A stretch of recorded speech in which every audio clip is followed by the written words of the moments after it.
Bago ang lahat mga beshies, kung bago ka pa lang dito sa aking YouTube channel, mag-subscribe ka na nga po para makasali sa ating pamigay or sa ating cellphone giveaways and cash giveaways. So, ayan, kung nakikita nyo, meron tayong dalawang cellphone na pinapag-giveaway. So, malay mo, ikaw yung susunod na makakatanggap ng cellphone. So, ina-announce nga po natin yung winner every 30th of the month at yung cash giveaways natin ay every week po, every Saturday of the week. Hello everyone! Again, welcome na naman dito sa aking YouTube channel. At syempre, hindi maubos-ubos na pautangan online yung pag-uusapan natin.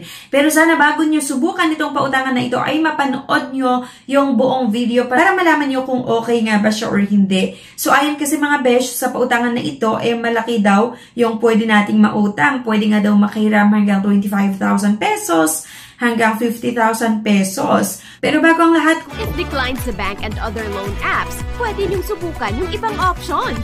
See the links sa description at sa comment section below. Click the link and apply. Disclaimer, try or apply at your own risk. Let's get back to the topic. Ang pag-uusapan natin na itong si PesoClick Installment Loan App.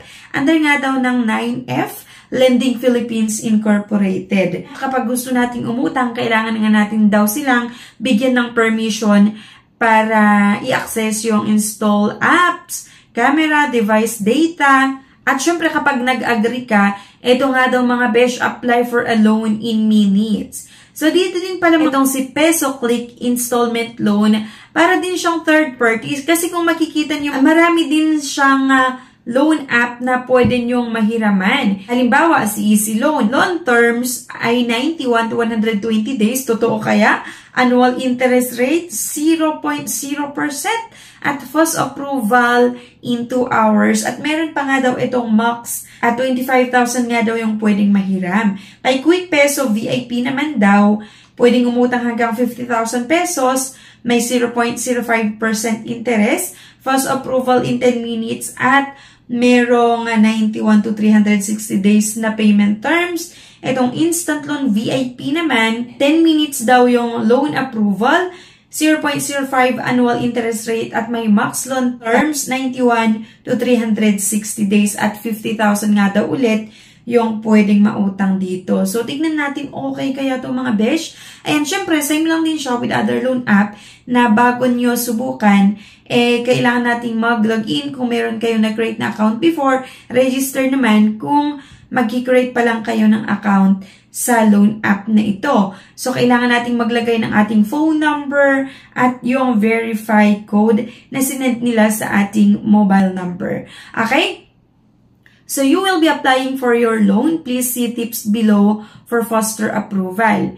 Please prepare one of IDs stated below. So, ito nga daw mga beshi yung ID na tinatanggap. Yung UMID, Passport, Driver's License, SSS, PRC, Pag-ibig, Postal ID at yung National ID. And please prepare other documents. So, optional naman daw itong mga payslip, business card, ayan, yung staff card, employment certificate, yung work location, visible on company logo. And kapag ni-click natin mga besh, yung continue, meron pang certification, ID, verification must be completed before borrowing. So, merong basic information at yung identity authentication, yung optional certification. Kapag na-click natin mga besh yung continue, ayan, dito sa basic information, kailangan nyo daw sagutan ang mga ito, yung Messenger, Viber, diba? Pati Messenger and Viber, kailangan nyo daw ilagay dyan.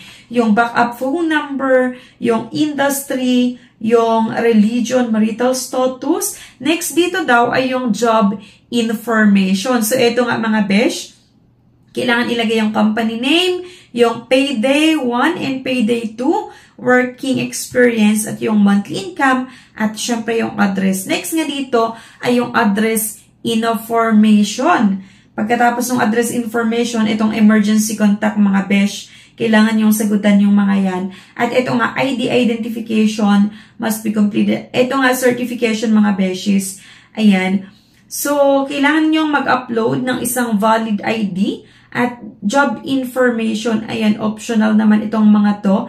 Okay?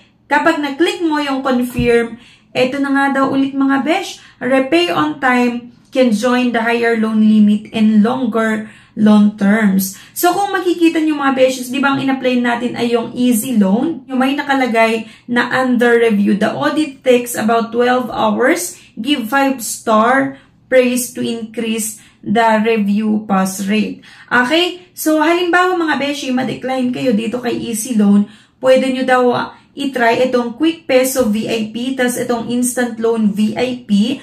Kaya lang mga besh, hindi ko talaga nire-recommend itong pautangan na ito. Kasi, based sa experience ko, nung sinubukan ko itong mga app na makikita nyo dito, like itong Quick Peso, Instant Loan, yung Easy Loan, ay napakalaki po yung interest and processing fees niya. Okay? Meron nga lang po itong 7 days na payment terms.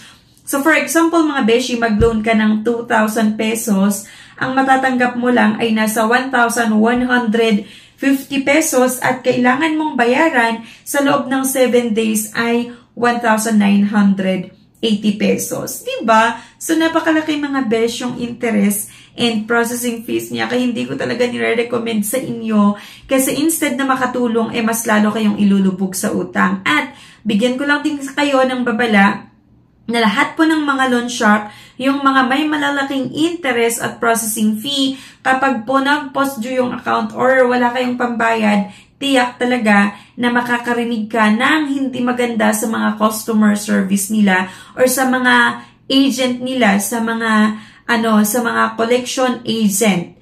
Okay? Ng iba't ibang rude na hindi maganda pakinggan at minsan may mga kasama pa yan na pananakot. Kaya, ayun, kung naghanap kayo ng ibang pwedeng mautangan, i-browse nyo na lang din yung ibang videos natin dito sa YouTube para ma-check nyo nga po yung iba't ibang mga loan app na i-upload ko, yung iba't ibang videos na ni-upload natin na mga loan app na medyo maganda magpautang or mahaba yung payment terms, mas malaki yung pwedeng mautang at syempre hindi na mamahiya yung mga agent nila. Okay? So, ayan. Ano sa tingin nyo? Okay ba na pwedeng umutang dito sa Peso Click Installment Loan? Okay? So, ayan.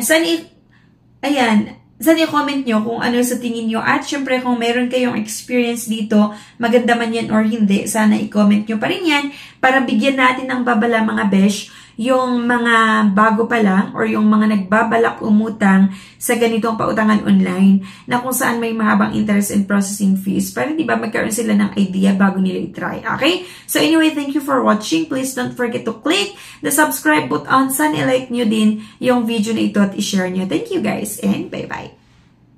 No time to apply for a bank personal cash loan? Yana's here to help you.